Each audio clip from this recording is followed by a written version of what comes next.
like this, man. He's like a butterfly flapping his wings deep down in the forest, man. It's gonna cause a tree fall like 5,000 miles away, man. There ain't nobody seeing nobody. Man, see, like, you don't even know, man. It's like you're born into this world, man. And you got like that, man. The dust and wind, man. Or like the dang old candle, man. It don't matter, man. It's like this all the time.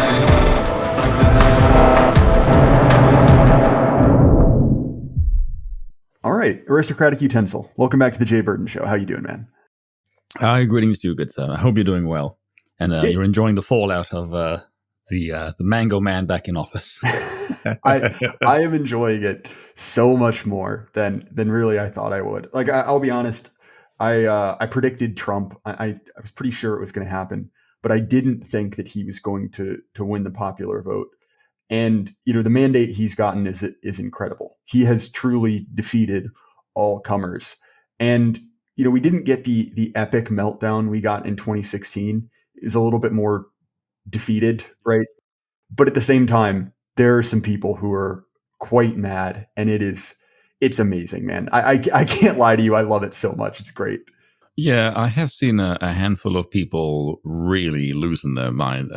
Carl Kalinske comes to mind. I don't know if you've seen his Twitter account the last 5 days. It's just been this nonstop spiral of just absolute fringe lunacy. It's been great to watch him and Pac-Man as well. Like all of these people are hemorrhaging numbers, and they can't seem to understand why. And my mind is just going, because you do nothing but lie. You say Kamala Harris has a shot of winning. I'm like, what campaign do you watch? Well, right. It was Nate Silver, right? The pollster bet someone on Twitter $100,000 that Florida would go blue, which it did not. What? Right? I think it was plus 14 to Trump in the end. And I don't know if he ended up paying looking it. at to even speculate that Florida was in play? I have no idea. And so, you know, you mentioned that the kind of like alt left, right? The allegedly not institutionally supported leftoids are hemorrhaging support, and that's true. And I think a big part of it is like what you said, right? They lost credibility. You know, that they've been saying not only is Trump going to take you to involuntary summer camp, right? Send out the death squads, but you know, Kamala Harris is going to win this by the biggest margin we've ever seen. And at a certain point, right? Trump has been around for 10 years.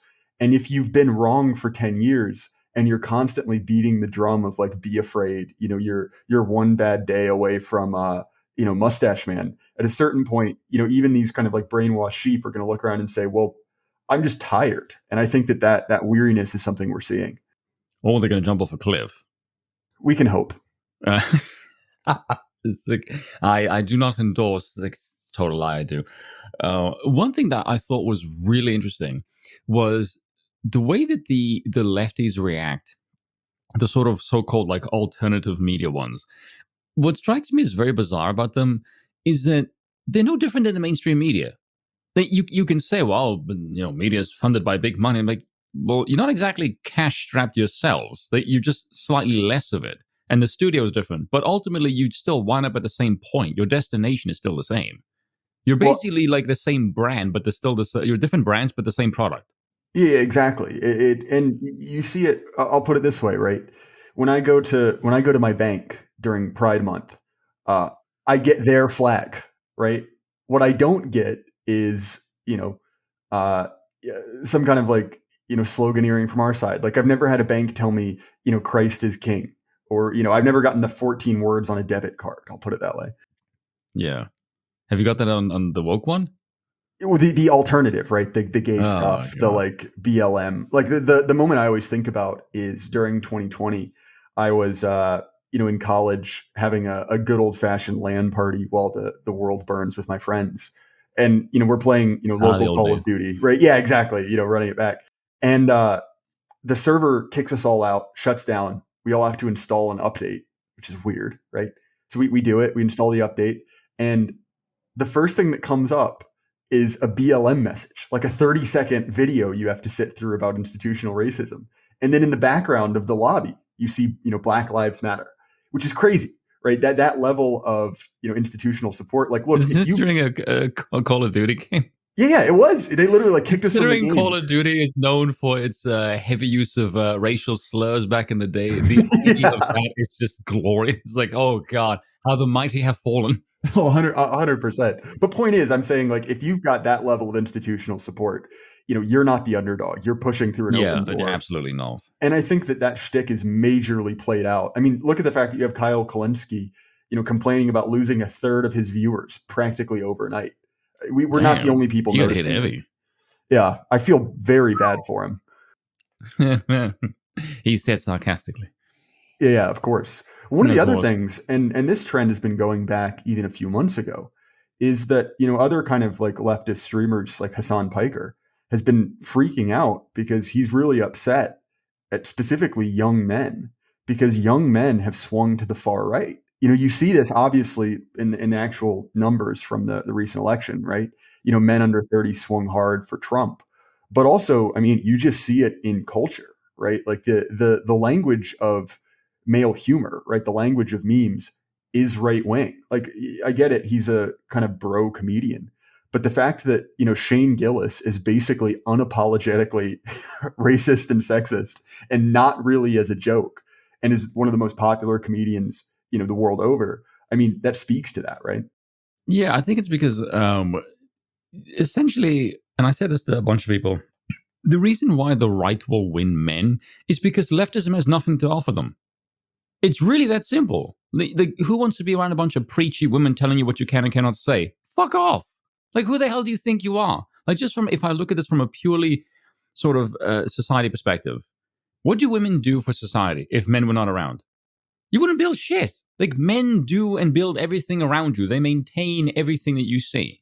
Without men, your society is worthless. They build and maintain everything that you like and enjoy in society.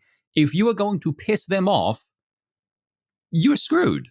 That's just basic common sense. There's nothing to do with any sort of political affiliation. It's just like, if I'm going to piss men off and they do everything else around me, how do you think this is going to end up? That's only got one conclusion. It's very simple. Well, and I think that the reason that, figures like Vaush and Hassan were pushed so hard is basically that was a counter move, right? That was the option the regime was setting out for young men, right? Oh, you can have a deep voice like Vaush, or, you can be a debate bro like Destiny, or you can be this kind of like, low IQ hunk like Hassan. Like, those are your options. You can still be part of the team, but the just like out and out hostility, it's like they couldn't help themselves, right? Like, did you see that that Kamala Harris ad targeted at men, where it's oh god, the cringe. Yeah. So the viewers will be able to find this on their own. The white boys for Harris thing. No. This is unrelated. Although that's another great example. Yeah. Well, so basically it wasn't like the Mexican gardener dude on the bike, was it? Yeah, that's the one. Where it's the hook of the ad is there's a bunch of guys in kind of stereotypically male poses, like sitting on the back of an old F100, at the gym, lifting weights, and they're saying like, I'm a man and I do X, Y, and Z. And it starts off with like what a room full of Ivy League educated single millennial women think men like, I'm a man, I drink barrel proof bourbon and I deadlift 500 pounds, with no real conception of how much weight that is, but whatever. There's a kind of a funny moment where this like very obviously, homosexual man in a cowboy hat says he, quote, eats carburetors for breakfast, which again is just stupid. But again, it's this kind of like hectoring way to both say, you need to support Kamala Harris. But even in that moment where they're, begging for support, they're basically telling men, you're stupid, you care about things that don't matter, and you have a fragile ego. And again, people don't have to put up with that, and they have not, very clearly. They've just decided, screw you. Yeah, I'm not really sure who they think that was going to appeal to. Did you see this picture of who Kamala Harris's staff is composed of? Yes, I did. Do you want to explain it for the audio viewers? Oh my god, I have it in front of me right now. Oh, dear God, I'm looking at them. I don't think anyone here is over the age of 30. There's maybe one guy is early 30s. It's how many? There's one, two, three. There's 5 white women. There's a lady of Indian descent, Chinese or some Asian. I'm gonna be honest. The gender is a coin flip. I don't know. A black woman and 4 white dudes, and none of them look over the age of 35. And I'm like, this is who you're gonna run as your like campaign staff. That explains a lot, but it also explains just why did you like how much of all the money you had back in your campaign, this is who you recruited. But yeah, no, and I think that why that matters is basically the traditional wisdom would be, right, we're seeing a changeover in the Democratic Party between the traditional operatives who are primarily baby boomers and the rising millennial generation. And, traditional wisdom would say, well, they're young, they're hip, they understand what the kids are into. And so they will massively, gain support from that. And what we found is, no, they were horrendously out of touch, right? They were playing to essentially single college educated millennial women who were already in the bag for Kamala anyway. And in playing to that demo too hard, they alienated men massively. Yeah, the way that I sort of explain it to people, I try to, is I tell them politics is not about facts, it's about who can tell the better story. So I say to people, imagine you as an individual, you can hear a certain frequency, and that frequency stirs within you a certain kind of animation. But then you hear a different signal, but it doesn't really do anything. You can hear it and it's just kind of there. Maybe it annoys you, but it doesn't move you the same way that the first signal does. Then you have another group of people. They hear that second signal and it animates you the exact same way that first signal animates you. So you have these 2 people that they just respond to basically different variations of information. And you can't get the second group to react to your information the same way that you would. And that's what you're really looking at when you look at these 2 groups and you look at the information that's being spouted. It's just which group can get more animated by the information that is suited to them. That's really it. So when you see these sort of people that, oh, look, how can we get these group of people animated? You're just basically firing what they already know and basically like sugar cube feeding them constantly, going like, you go to the polls. Here's reasons X, Y, and Z, Y.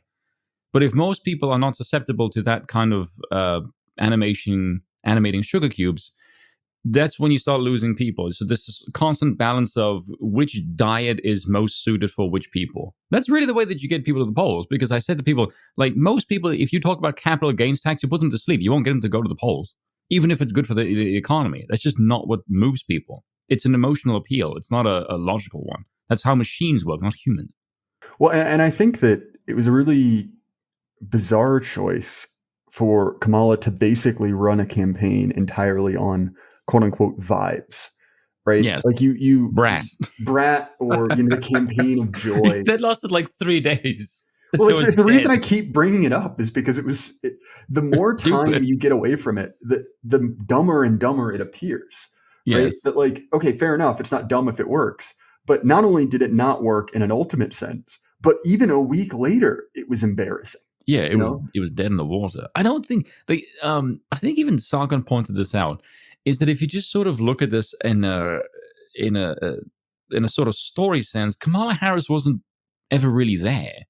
She was just there to sort of keep up appearances for the procedure of, this dance that is democracy. But she was never a feature in the story. She was just this kind of secondary character that was there to fill the role of, well, we need someone to be the antagonist for our protagonist. And that's really as far as it goes. Like, is anyone going to remember her post this campaign? No. No, and I think that she is going to disappear. Like she will that not would be wise. She will not be around. No. And honestly, like there was a lot of kind of conspiratorial language around, oh, this was the plan all along. And I don't think that is the case. I think legitimately the DNC was planning on running Biden. And then when it became, very publicly obvious that his brain was dripping out of his ears, it was just this sudden scramble. And yes, there were early signifiers to me that she didn't have a chance in hell. And one of them was the number of prominent Democrats who refused to be her VP, who basically said Yeah. like, no, no, thanks, don't attach me to Yeah. this, was kind of an early leading signal for me, at least. Did you see the interview that Nancy Pelosi gave for the New York Times? I did not. I try to avoid listening to her as much as possible. Yeah, so there was an interesting note where she said, you will recall during the campaign, she just said that, oh, Biden is fantastic. He got all of these things done. Never really said what they were. Just like he put money in people's pockets, jabs in people's arms, which is really a great thing you want a president to be able to do, which is not at all sketchy. But sort of these just essentially kissing his ass. And then later on goes, well, if Biden just got out sooner, then maybe we could have had a proper primary. And she said him endorsing Kamala Harris really quickly made that incredibly difficult.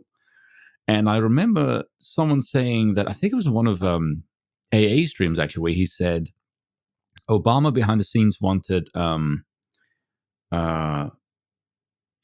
the guy from, I think it was the guy from Arizona who was a Kelly, former astronaut. Mark Kelly. Yeah, Mark Kelly, that's the one. He wanted him. But because Biden chose Kamala Harris, there was no way in hell the regime was would be able to deviate away from a brown woman to a white man. Even if it is Saint Obama doing the endorsing, that just wasn't going to happen. So Biden essentially threw a monkey wrench in the works by endorsing her right out of the gate. And I thought that, please tell me that's true, because A, it's really funny. Because if Biden is 82 years old, but say what you want about him, you can say his brains are scrambled, but you know the saying, be wary of old men in professions where they tend to die young? Yes. Yes. Say what you like about him, but he's been there for 50 years. Well, So I mean, he knows the game. He's a front bencher, right? He's a real politician, and I don't have to like him. But I mean, he is in a completely different league to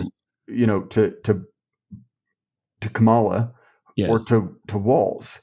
And I've been throwing around this line that I think is pretty funny, that effectively, Tim Walz is like a minstrel show for white people. Yeah, he is. Where basically he exists to kind of like, juck and jive for progressive appeal, right? He is what they like, the similarly to what we were saying with, Hassan and Vaush, is kind of like the vision for the progressives of what a young white man can be. Walz is the vision of what an old man can be, right? Which is, he's supposed to be kind of like, harmless and kind of, effusive and, just like rolling over for everything, making fun of himself as, oh, I eat mayonnaise on my tacos. Yuck. Yeah. Right. Which is, he's basically a less grumpy version of Mr. Magoo. Right. And these are jokes that were tired 15 years ago. This is the kind of humor. To no one. Exactly. And again, it speaks to just like the immense nature to which this campaign was out of touch. And again, look, the energy around Trump was incredible.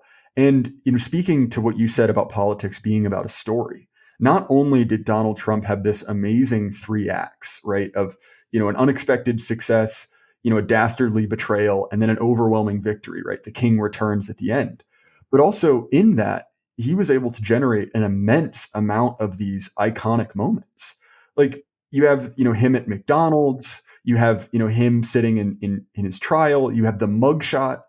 And then, the king of them all, right, is when he puts his fist in the air and yells, fight, fight, fight. And it is. And okay, does that matter in the policy sense? No. But it moves people. And, I was speaking to one of my friends who's not on the internet, but he's a very smart guy. And what he was saying is he's similar to me in the sense that he's not a committed Trumper, right? He's not a MAGA guy, but he's far right. And what he was saying is he was like, that's a moment where I saw something real in Trump.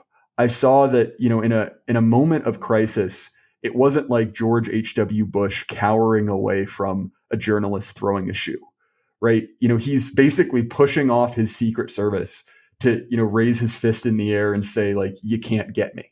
And that's a very deeply resonant thing because, when you have a leadership competition, right, who's going to be in charge? And on one side, you have that kind of like, bravery and machismo. And on the other side, you have this kind of like cackling lady from HR who can barely, sit through a solid interview.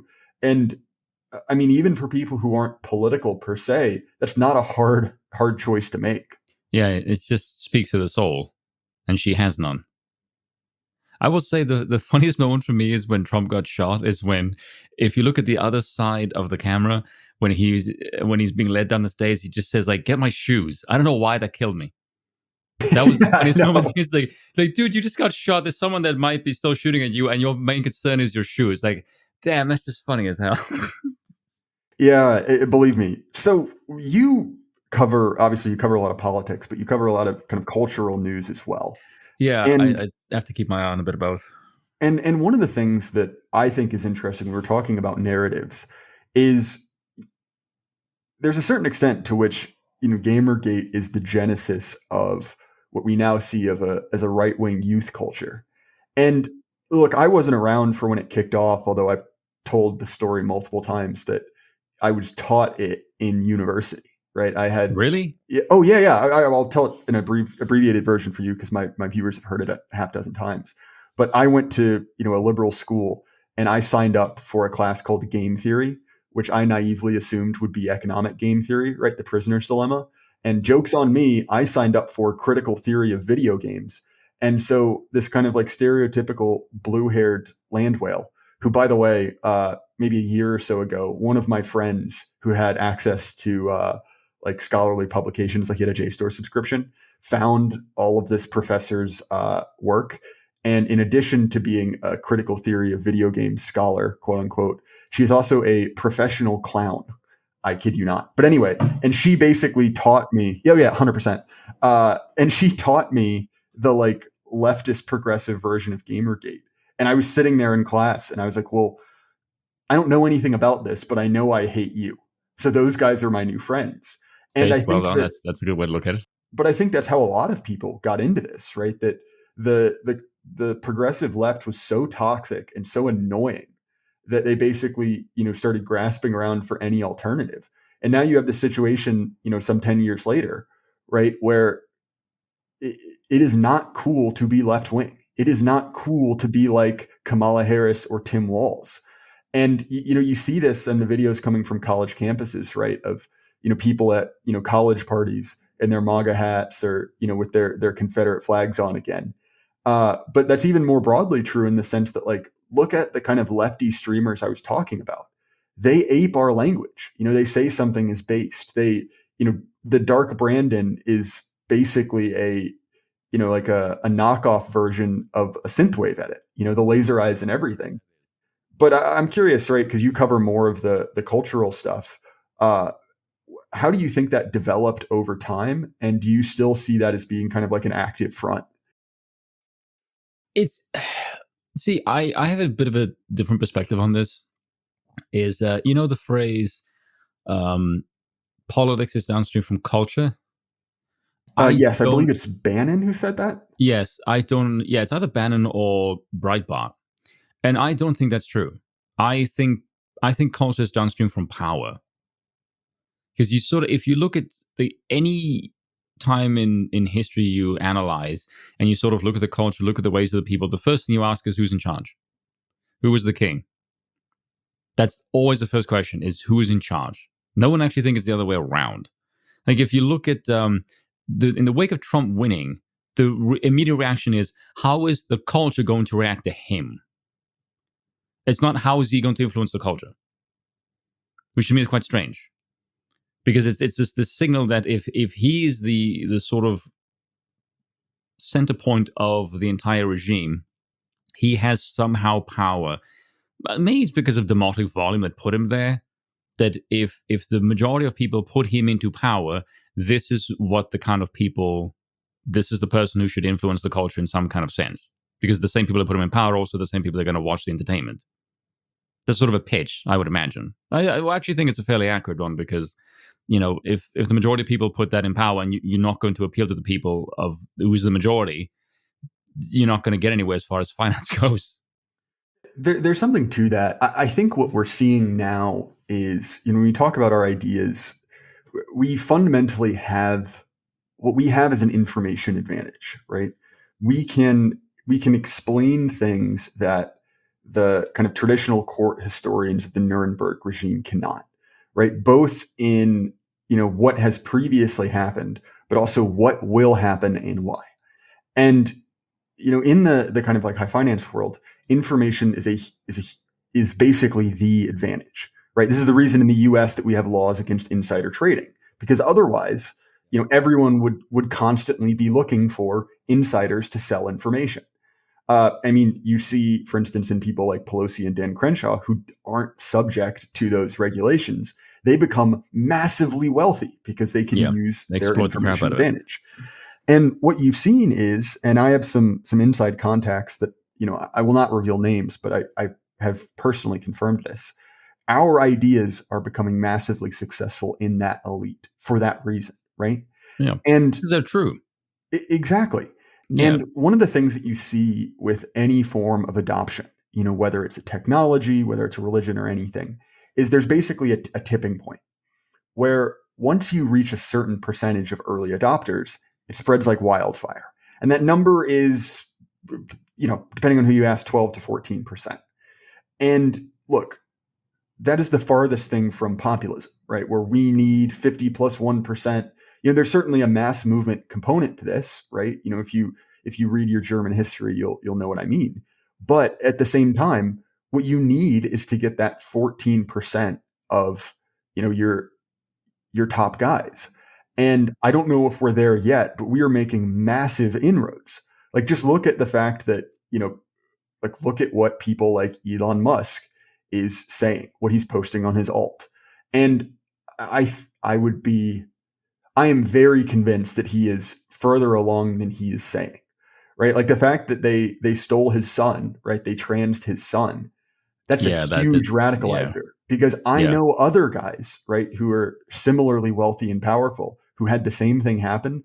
And those guys get turbo based. For another example, right? Are you familiar? Is a good example. Yeah. Well, are you familiar with Judge Napolitano? He's yes, I am indeed. Yes. So he's a fascinating case because when I was growing up, he was just a normal Fox News host, right? He was on the radio. He was just a boring, normal, run-of-the-mill conservative. And that guy is speed running the red pill, right? Like just every day saying stuff that's more and more. I'm actually kind of curious as to how does he get away? Because he's not a small YouTuber. He's got a fairly large platform and it's growing. And he has a radio show. He's on radio, right? Yeah, and he's very outspoken against the regime, especially its foreign policy, in a way that makes you go like, who do you know that allows you to say these things like fairly out in the open? Well, it's no secret that he is, and a lot of his guests they're connected to intelligence. Yeah. But they're connected to Larry Johnson, who's been on my show a number of times. Like, I saw that. Like, holy crap, well done. These are connected guys. Yeah. And the fact that they are connected and saying things that sound like the things we're saying, I mean, that's interesting, right? That doesn't mean we get everything we want. But, when we are looking for that critical concentration of elites, we've got a leading indicator that may be coming. And so I went on the Longhouse, right, which is a podcast of primarily, Scandies, right, Norwegians, Swedes, Finns, those kind of guys, and we had kind of a disagreement about this. They were kind of teaming up on me for my hope about the Trump admin. And I want to say again, look at my profile picture, right? I am not given to hope. I'm not a MAGA guy. In many ways, I think MAGA is getting gayer and gayer in both a literal and a pejorative sense. But we've seen the birth of a new elite class behind Trump, right? This is a class with new interests, and we're seeing at least some part of the vaguely intelligence-related community that is also aligned with us. And I'll put it this way, that's a hell of a lot better situation than 2016. Oh, yeah, absolutely. 2016, poor Trump was basically fighting for survival. I think in 2016, what led Trump to victory was really his own ego. But I think his mentality, because he's the CEO, he's used to getting his way, and I imagine if you went in there with this enormous monstrosity, his mentality was just I can just bully people, And then he realized that, no, there's like 1,000 gears working in synergy against me in 24/7. I mean, when he was on Rogan, he literally just said the first thing he had to do was learn to survive. Well, that's exactly what I was about to bring up, right? That when he was on Rogan, he literally said, I appointed whoever they told me to, and that was a big mistake. Yeah. And the reason I think your optimism is somewhat justified is if I look at Trump, something that he does very well is he learns from his mistakes pretty quickly. Well, he learns from his mistakes, and if there's one thing you can count on, it's his he doesn't take betrayal lightly. No, he does not. And not at all. Even if he's not this kind of like noble god king, right? Who's ruling us Marcus all Aurelius. from. Yeah, exactly. Yeah. The people I hate screwed him over. People like Netanyahu and Mike Pompeo. And he's had nothing nice to say about either of those men. And that's, again, it's not ideal. Like, I'd love to have a Marcus Aurelius, but I'll take what I can get, because it's much, much better than if we were living under the eternal HR Reich of Kamala Harris. Oh, God, yeah. The thing is with her, she would have been just like Biden. She wouldn't have been in charge in any way, shape, or form. I think the way I sort of look at the figureheads when it's the deep state running the show, it's basically, in the public perception, what are the chances of the person who's actually supposedly the president? Could they do the things we're associating them with? And I think with Joe, they really pushed that boundary. I think a lot of the leftists will believe that, Joe was really in charge. Anyone on the right just thinks like, that motherfucker's out to lunch. And I think with Kamala Harris, they would have pushed it further because she's more insane than he is. No, you're definitely right on that front. I mean, I think too, in a big picture, this is also sort of a repudiation of the Obama thesis. Yeah, right? Absolutely. Where Agreed. Obama was this sort of messianic figure for American libtards, right? Like for liberal baby boomers, he was the Messiah, right? He was MLK, reborn from the dead, here to heal the soul of America. And not only did that not happen, right? He made it worse. He did massively. But I think that there was this idea that, he won by such a massive landslide that this is the new normal, right? And if Trump had been a one-term president, right, well, that was just an aberration in the course of things. We had Biden, who's the most popular president in history, which is impressive. And then if Kamala Harris had won, this would be it, right? This would be the Obama era. Yeah. And far from it, what we've seen is that at multiple junctions, that has been, completely and totally rejected. And so I think we are living in, the Trump era. I mean, like I said, I don't think Trump is the guy to get us to based world. I don't think that he's the guy who's going to, save us like Gandalf. But, given a binary choice, like this is the thing that I got into with a lot of the like purity spiraling. He's your Gandalf the Grey. It's like, well, look, I have to live here. Like I have a family, right? And at the very least, he's going to make my life better. And so I have almost no patience for the kind of like endless, purity spiraling of, here's a picture of him with a certain funny hat on at a certain significant Roman fortification, like Zion Dawn. It's like, well, yeah, that happened. Hand on a certain structure. Yeah, but it's like, okay, guys, like, who's your alternative, right? Like, who isn't that? And so, like, I have almost no patience for those kind of. I was about to say a word that's not. Can I say something risky? Yeah, of course. Why not? I was gonna say, like, I'd rather be the guy with the hand on the wall than the woman who's blowing all of the guys around it. Yeah, that's true. Well, that's one of the other things that was interesting. I was talking to Z-Man about this, and he really kind of changed my thinking about this, because one of the other interesting things about Kamala is that she was presented as a black woman, and the thing is, with being black in the U.S., it is a race, but it is also an ethnicity, right? And okay, sure, Haitians are black, right? In many cases, by sheer like Pantone color, they're darker than American blacks, but they're not the same thing, right? They don't view themselves as the same thing. And of it's course not. because Patience. there's a cultural element to it. And so when you have someone like Kamala Harris, who is one quarter African descent, right? And even then it's Jamaican, she's not the same thing. And compared to other black women, and don't get me wrong, she won, I think it was 93% of black female voters, right? So she as would any Democrat. But she's not them. And so you saw across the board low turnout. And there are a couple reasons. One, she's just not ethnically the same. But two, she's a 50-something-year-old woman with no kids, married to, a Jewish politician. And that is very, very different from that culture. And so when you combine that with the fact that black men traditionally don't like black women, right? There's an old joke that, there's only one thing, black men hate more than white guys, and that's black women, which is, kind of humorous, but also true. Statistically speaking, it is true. Yeah. Once they get money, they go outside their race. Well, it's just one of those things where it's like who does this appeal to? And it goes back to, it appeals to college educated millennial women, which, okay, fair enough. From a sheer electoral standpoint, you have to throw that part of your base a bone because they show up, but they're not everyone. And the kind of rainbow coalition of the Obama era, which is basically everyone against flyover America.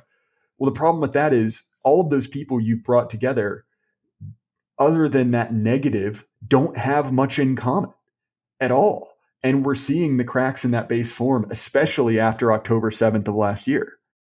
Yeah. I will say also something that I've been looking at the reaction that I find is generally amusing is that these people are united in victory, but in defeat they're completely fractured. Like, it's been nothing but a blame game ever since Trump just whooped them. It's like he's just completely fried their brains. Like you said, it's like, well, everyone is this. It does sort of, in my mind, play to that whole purity spiral thing, which is that these are the only people that we essentially we want to be able to win because we don't actually care about anybody else. The problem of it is that's not how democracy works. Like, you need to form coalitions, but their coalition forming is you must all be exactly the same. And that's just not how the real world works. It's like why she was appealing to different people by saying different things. Well, and honestly, I think that also, right, having a positive versus a negative story to tell. Like, what an interesting piece of data came out that roughly 80% of Republicans were voting for Trump, not against Kamala. And roughly 60% of Democrats were voting against Trump. And I think that that's an important psychological difference. And I think that the other thing is, coming out of 4 years of Biden, where the economy sucks, foreign policy sucks, your taxes suck. It's really hard to say, that this is the best it could be, right? And when you have someone giving you a positive vision saying, we're going to make America great again, we're going to fix your food, we're going to fix all these things. Well, compared to don't let him in, he'll send you to summer camp, just like we promised for the last 10 years. That's a genuinely terrible pitch. And again, in addition to kind of like the pure base of it, you mentioned earlier that no one really cares about capital gains tax. And that's true unless you are a financier, right? Unless you're the kind of person who has money to bring to bear on an election, in which case, that grinds your entire life to a halt. And so she's simultaneously not appealing to her base and pissing off her donors. And you look at it, you're like, well, who is this for? And it comes back to, right, like the kind of core of, college educated millennial women. And look, there's a lot of guys who will beat up on white women on the internet. I don't think that's fair because white women showed up for Trump by a significant margin, right? So this is not all. I'm speaking to a very particular But those are the class. bad white women. Like the laptop class, right? We could say it like that. And, one of the things that you mentioned, about the kind of conformity to this is that it really was this kind of like lunar feminine politics of consensus, where it's like girls in middle school, right? Where it's like everyone has to be doing the same thing. And anyone who disagrees with us, it's very cliquey, is weird and gross. And we don't like them and they're icky. And that is literally the language we saw towards JD Vance, right? JD Vance is weird. That was one of their other memes they tried to push. And I mean, yeah, that lasted for like a weekend, basically. I think I even had some bets with my friends, like, how long do you think this is going to last? I think it was like on a Thursday or Friday. I said, this will be dead by the weekend. Guarantee you. Because it doesn't stick. It's too plain. Oh, you're weird. Like, you have Waltz in your freaking team. Who the hell are you to call anybody else weird? Like, this, it seems very mindless. well, especially when the language of the liberal left, not even that long ago, was, it's okay to be weird. I'm born this way. The kind of like coalition of the island of misfit toys. It's a difficult pivot to make. And, look, I've talked about the election on everyone's stream, and now I'm doing it on my own. But I think that, the gap between, men and women, broadly speaking, is a really interesting one. Because again, like you said, the problem is in effectively every case, the kind of like iterative force in a culture is male, and the female functions a different role, right? As sort of community enforcers. If you've ever been to a religious group, you'll see this, and it's actually a useful thing, right? Like, you need to have young men know that if, they show up with unkempt hair, not having showered, no one wants to hang out with them, right? Like, that's an important role on a social scale. But as a political force, it's disastrous, right? It's just like, it's hectoring, kind of like school marm behavior. And I hope, and I'm probably wrong, but I hope that it's dying, just as like an evolutionary thing of it isn't winning elections anymore. I would hope so. I would say the best way to describe men and women in terms of society management is that men are macro managers and women are micromanagers. Because women manage the small scale things, like the family, the household. That's what they keep order, and men everything else around it, which is just normal. I don't understand when I sort of look at this. I've had this conversation with a bunch of female friends of mine. Mainly because all my female friends are like psychotically anti-women, like more than I am, which is quite bizarre. Like, they're all extremely based and very, very conservative, to the point where if they were any harder, like, you should be on a register because it's pretty aggressive. But they sort of look at the perspective of there is a role that women should partake in society and men should take in society, and there's a function behind it. And for the liberal lefty women types, it's just that women should also have this role because reasons. And that's really it. Like, there's no functional reason why they should do the things that men do. It's like, oh, it's for equality. Yeah, but how is that better? Like, how does this impact society? And they never think of the collective when it comes to what they should be doing. It's just like, no, somebody else should do something and I should look good for supporting them. And that's really as far as it goes.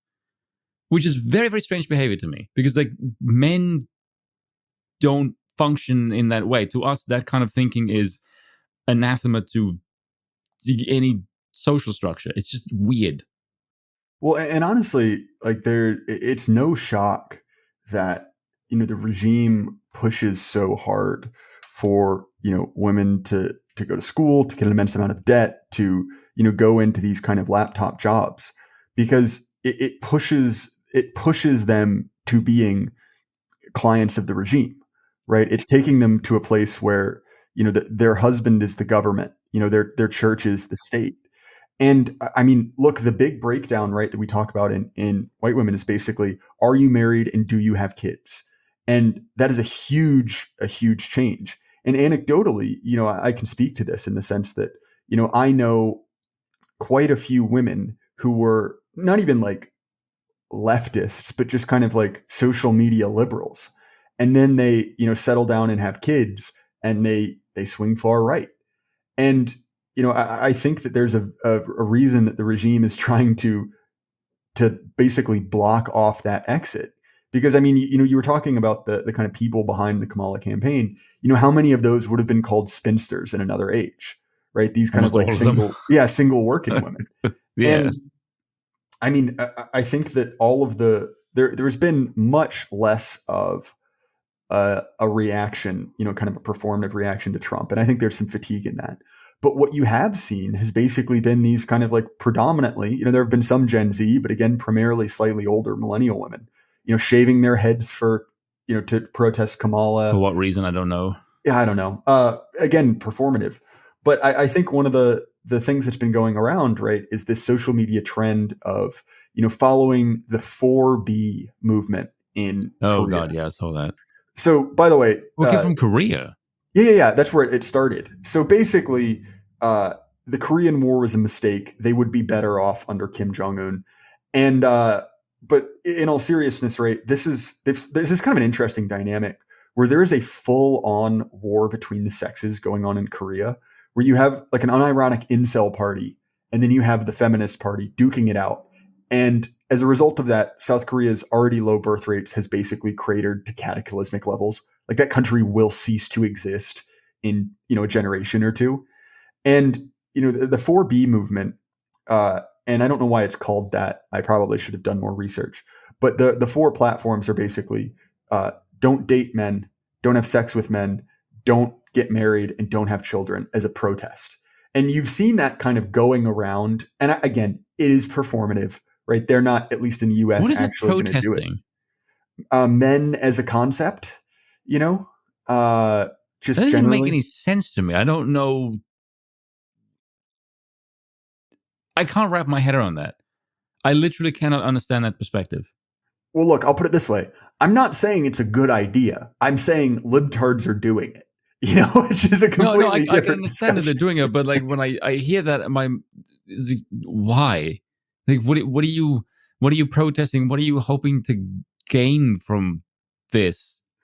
I mean, in the Korean example, I can't tell you. I would imagine it's kind of basic feminism. Like we want, abolish the glass ceiling, women in government, all that kind of stuff. But in the US, it's basically, I'm mad you voted for Trump, so I'm going to say I'm going to do something drastic. And you've seen this idea of like a sex strike going around. That to me yeah. is the most retarded thing that I could possibly imagine. Like you have these men that tell you stop whoring around and don't get abortions. And the response to that is, oh, well, we're not going to have sex. Like, that's what they want you to do. What, your terms are acceptable. Yeah, exactly. Like your terms are acceptable. That's actually our terms. How is this an own? What do you? But I'm doing it for my reasons, Dad. Yeah, like I don't. When I see that, I go, why should I respect your sex when you do this shit? Like I don't get it. Probably because I don't spend a lot of time in like certain youth culture. But when I see this stuff, my immediate reaction is, what is the function of this? And what are you hoping to get about it? And what is the other side going to do in response? Because if this is what they want you to do, you're just playing into their hands. I don't know why you're cheering it on. Well, I think you have a gap between the stated purpose and the actual purpose. The stated purpose is to be this epic protest to, bring the world to its knees. The real purpose is basically just to signal on the internet that you are upset and one of the good people. Now, what's interesting about this is that I can't remember the name of the play. It's not Clytemnestra. There's I think it's a Sophocles play about exactly this. I cannot remember the name of it, so I'll get comments correcting me. But it's a comedy that has this exact premise to it, right? That women go on a sex strike against men, and the conclusion to the play is, you're both being ridiculous. Stop it. Yes, agreed. The genders need each other for humanity to continue on. And I think that in a larger perspective, and you hear people like Dr. Ed Dutton talk about this, right? That this is an ideology of extinction. These people they will not pass into the future. And the second depressing part has always been, but they've got your kids, right? They will reproduce like a virus, right? By infecting new hosts. And what we've seen, at least with young men, is that chain is broken, right? Yeah. They don't care. And if you had to pick between one and the other, you'd pick men, because I'm married, so I can speak to this, but I know my viewers can relate to this as well. Your politics become your wife's politics, right? And so there's a gap now. I don't see that lasting, especially as there are effectively no other options. And so I think that really this whole like leftist ideology is a historical aberration. It cannot continue to exist because it denies reality. And look, that doesn't mean that like it will be within our lifetime, that I'll get to age 40 and the libtard will be extinct. But in the grand scheme of things, I do not consider them to be a long lasting force. And I mean, you've seen that in the out and out rejection of the kind of Obama sphere. Yeah, I'm not quite sure what will happen to them in the short term. Uh, I wonder if Robert F. Kennedy will do something about it, because there was a really good post by Lionel Nation where it was. I'm assuming it was the really fat boy. God honestly, I can't tell. Nowadays I can't tell genders. I can basically decide them with a coin flip. And he said something along the lines of, if you took social media and the internet away, all of these outbreaks would die off, because this is not a mental health crisis. This is an attention-seeking crisis. Oh, And I think 100%. that is very, very true. And I think Evelyn, that records with Scrum, she said as well that the worst mistake humanity made was the internet, because it's given people access to a world that isn't real. It's completely fictionalized, and it's completely warped the perspective of humanity. And it's also given access to an economy that I call the 6S echelon, and the bottom 90% runs on sex, shock, and stupid. Because if you go viral, it's one of those three things. And there's perhaps some kind of poetic irony in that, coming from that source. But you see this in the way that, are you familiar with these sort of like ex-feminist turned kind of post-conservatives like Mary Harrington, a lot of the like anti-trans crowd? Yeah, which, look, like I'm not friends with any of those people, but they produce interesting work. And one of them is, there's this woman, and I cannot remember her name, but she runs around in that sphere, and she's primarily notable for successfully detransitioning her daughter, right? That they got her daughter. And what this woman did is she basically took the nuclear option. Like she basically, pulled her out of school and put her on a farm for 3 months. No internet access, no phone. And, now the daughter is, 18 or 20 and is a completely normal woman, very happy, great relationship with her mother. And, that sort of flies in the face of the idea of, gender dysphoria as this like innate problem with you. It's not. Yeah, it's clearly not. It's very obviously, it's just a product of politics. It's a product of politics, and it's a product of attention seeking, right? And you cut that cord, you take that away, and the symptoms go along with it. But Spoon, we are fast coming up on time. I really enjoyed this discussion, and I appreciate you for bearing with my absolutely horrible scheduling. But I'm glad we finally got a chance to talk. Don't worry about it. If people want to, find more of your work, what's a good way for them to do that? To look up the Aristocratic Utensil on YouTube and on Twitter. That's the two main things that I tend to use. And tomorrow I will be doing a live stream, because I recently just hit 50K, recently being yesterday. So woo. Oh, congratulations, man. Yes.